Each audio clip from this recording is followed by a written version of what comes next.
Hello everyone, welcome to Master Cherry Mom YouTube channel. So I hope you all are doing absolutely fine. And आज का जो हमारा topic है वो है एक्टोपिक प्रेगनेंसी. सो वीडियो को स्टार्ट करने से पहले चैनल को सब्सक्राइब कीजिए, वीडियोस को लाइक करिए एंड शेयर करिए. कोई भी डाउट हो तो आप कमेंट सेक्शन में मुझे पूछ सकते हैं. तो चलिए स्टार्ट करते हैं एक्टोपिक प्रेगनेंसी. सबसे पहला क्वेश्चन है what is ectopic pregnancy. Ectopic pregnancy होती है जब एक एग जो फर्टिलाइज्ड एग होता है वो इम्प्लांट हो जाता है यूट्रस की बजाय कहीं और. कहीं और का मतलब यहाँ पे ये है कि या तो वो ओवरीज में इम्प्लांट हो गया है या फिर वो जो एग है वो यूट्रस की जगह फेलोपियन ट्यूब्स में कहीं पे इम्प्लांट हो गया या फिर वो सर्विक्स में इम्प्लांट हो गया. तो क्योंकि ये होता है कि जो भी एग होता है, जो फर्टिलाइज्ड एग होता है, जो बेबी बनता है, वो जो है उसका इम्प्लांटेशन जो है उसको जो है यूट्रस की अंदर वाली लाइनिंग में अटैच होना होता है, चिपकना होता है. ठीक है. और अगर वो वहाँ नहीं हो रहा है, ओवरीज में हो जाता है, फेलोपियन ट्यूब्स में हो जाए या फिर सर्विक्स में हो जाए, तो इसे हम एक्टोपिक प्रेगनेंसी कहते हैं. ठीक है. अब ये जो एक्टोपिक प्रेगनेंसी होती है ना, ये मैक्सिमम जो है फेलोपियन ट्यूब्स में ही इम्प्लांट होता है, इसमें एग जो फर्टिलाइज्ड होता है. तो ये जो होता है ये लाइफ थ्रेटनिंग होता है. ये लाइफ थ्रेटनिंग का मतलब ये है कि इससे ना डेथ भी हो जाती है समटाइम्स फीमेल्स की. ठीक है. ये इसलिए होता है क्योंकि जो फेलोपियन ट्यूब्स में मैक्सिमम ये इम्प्लांट होता है. अगर ये एक्टोपिक प्रेगनेंसी जो होती है मैक्सिमम फेलोपियन ट्यूब्स में इम्प्लांट होती है. और जब ये फेलोपियन ट्यूब्स जो होती है ना, ये इस चीज़ के लिए नहीं होती हैं कि वहाँ पे एग इम्प्लांट हो जाए, अटैच हो जाए, क्योंकि वो एग जो है वो धीरे धीरे ग्रो करता है, बेबी बनता है, बड़ा होता है, ग्रो करता है. तो वो जैसे जैसे थोड़ा थोड़ा बड़ा होता है ना, तो वो जो ट्यूब होती है ना वो बर्स्ट हो जाती है, फट भी जाती है. तो इसलिए कहा जाता है ये लाइफ थ्रेटनिंग एक प्रॉब्लम होती है. और क्या होता है कि समटाइम्स आपको फेलोपियन ट्यूब भी रिमूव करनी पड़ जाती है. ठीक है, निकालनी पड़ जाती है. तो जब अगर आप फेलोपियन ट्यूब ही निकालनी पड़ जाए तो एक फीमेल जो है वो प्रेग्नेंट कैसे हो सकती है ना. That is not possible. अगर एक फेलोपियन ट्यूब है तो डेफिनेटली वो प्रेग्नेंट हो सकते हैं, लेकिन अगर एक फेलोपियन ट्यूब में प्रॉब्लम थी, वो किसी वजह से जा चुकी है, रिमूव हो चुकी है, या फिर दूसरी में अगर एक्टोपिक प्रेगनेंसी हो गई है, मतलब दोनों ही फेलोपियन ट्यूब्स अगर रिमूव हो चुकी हैं, तो वो प्रेग्नेंट नहीं हो सकती हैं. ठीक है. अगर एक फेलोपियन ट्यूब होती है तो दे कैन बी प्रेग्नेंट.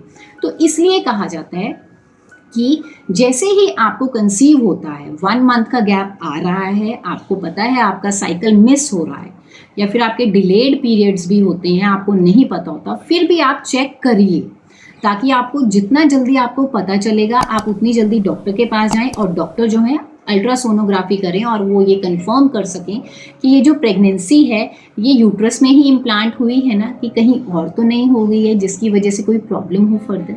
ठीक है. सो अब नेक्स्ट बात करते हैं कि इनके रीजंस क्या होते हैं एक्टोपिक प्रेगनेंसी के. ठीक है. सबसे पहला तो ये रीज़न मैं कहूँगी डीएनसीज. समटाइम्स क्या होता है कि आपने पहले कंसीव किया हो, आपको डीएनसी आपकी हुई हो, जब कंसीव किया हो तो बेबी जो है वो पहले वाली भी क्या होगी, आपकी एक्टोपिक प्रेगनेंसी रही होगी. तो इसलिए दोबारा से भी चांसेस होते हैं कि एक्टोपिक प्रेगनेंसी हो सकती है. ठीक है. सेकंड, या तो कोई इन्फ्लामेशन, स्कारिंग, मतलब कोई जख्म हो चुका था, तो इस वजह से भी जो ये एक्टोपिक प्रेगनेंसी के चांसेस जो हैं बढ़ जाते हैं.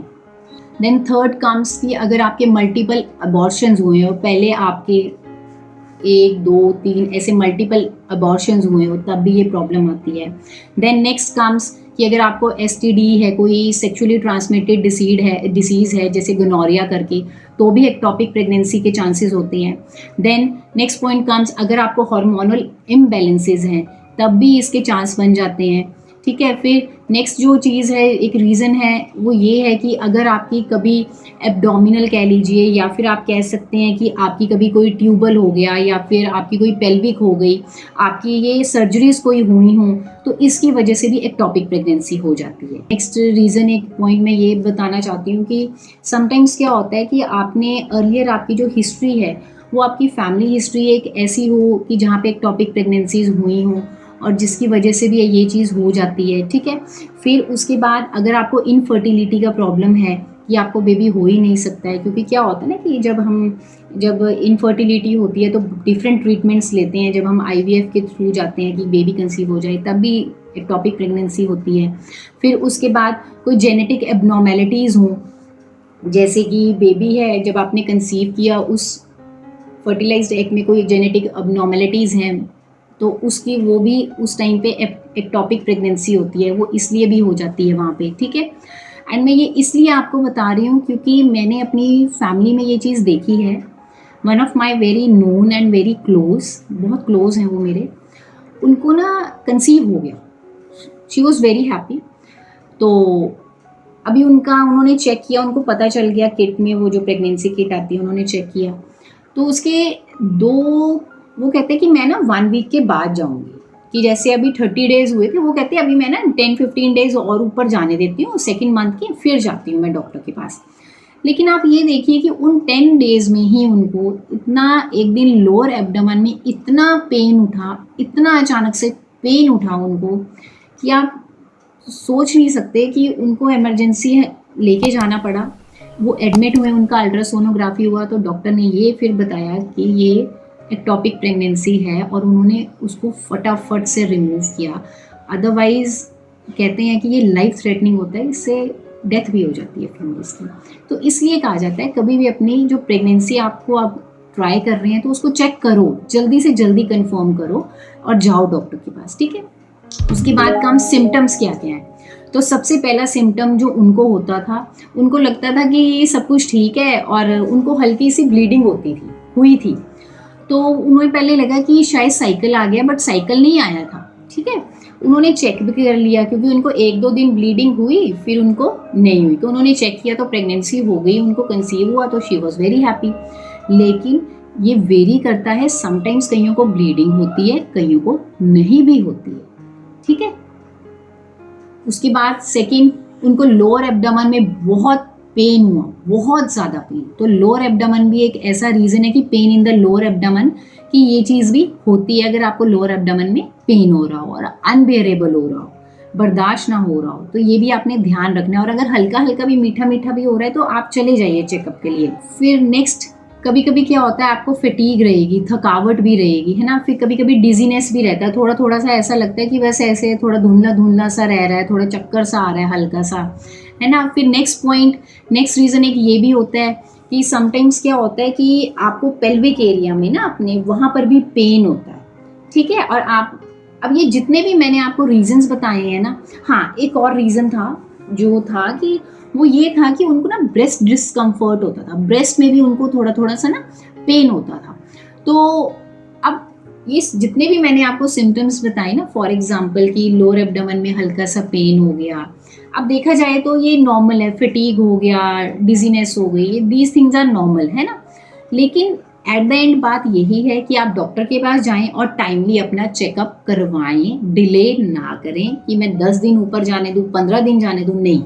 आपको पता लग गया, go to the doctor, that's it. वो अल्ट्रासोनोग्राफी से ही कंफर्म होता है, ओके। सो ये डिफरेंट। और हाँ, ब्लीडिंग जो मैंने बताई ये वेरी करती है, कईयों को हैवी भी हो सकती है, कईयों को नहीं भी हो सकती है, या फिर हल्की हो सकती है। And last but not the least reason, कईयों को बिल्कुल भी सिम्टम्स नहीं होते एक्टॉपिक प्रेगनेंसी के, कि ये एक्टॉपिक प्रेगनेंसी हो सकती है। कईयों को ये सिम्टम्स ही नहीं, कोई सिम्टम नहीं आता, नॉर्मल कि बस प्रेग्नेंट है, पता चल गया उनको। तो ये तभी कंफर्म होगा जब आप डॉक्टर के जाएंगे, ठीक है। देन कम्स डायग्नोसिस, वो मैंने आपको बताया कि इसका डायग्नोसिस जो है ये डॉक्टर अल्ट्रासोनोग्राफी करते हैं और तभी पता चलता है कि जो एग है, फर्टिलाइज्ड एग, वो कहाँ पे इम्प्लांट हुआ है, और इसको यूट्रस में ही इम्प्लांट होना चाहिए। अदरवाइज ये ओवरीज ट्यूब्स में हो जाए तो ये जानलेवा चीज़ होती है, ठीक है। Then comes treatment. अगर एक्टॉपिक प्रेगनेंसी हो गई है तो ये ठीक हो सकता है, क्या करते हैं, तो बेसिकली इसको रिमूव कर दिया जाता है, ठीक है। ट्रीटमेंट होता है इसका। वैसे तो मेडिसिन भी होती हैं या फिर सर्जिकल भी होते हैं। तो ये कहा जाता है कि वैसे तो इसको मेडिसिन भी दी जाती हैं, पर अगर मेडिसिन से नहीं रिमूव हो पाता है तो इसको सर्जिकल कर दिया जाता है, कि सर्जरी के थ्रू इसको रिमूव कर दिया जाता है, इस प्रेगनेंसी को, उस फर्टिलाइज्ड एग को। सो आपको यहाँ से क्लियर हुआ होगा कि एक्टॉपिक प्रेगनेंसी क्या होती है, हमें किन चीज़ों का ध्यान रखना चाहिए। चाहे आप नॉर्मली आप प्रेग्नेंट हुई हैं, आपने बस ये ध्यान रखना है कि आपको पता चल गया, आप डॉक्टर के जाइए, दैट्स इट, बस, है ना। सो जाने से पहले चैनल को सब्सक्राइब कीजिए, वीडियोस को लाइक करिए एंड शेयर करिए, एंड कोई भी डाउट हो तो कमेंट सेक्शन में आप मुझे पूछ सकते हैं। Till then take care, thank you and bye bye.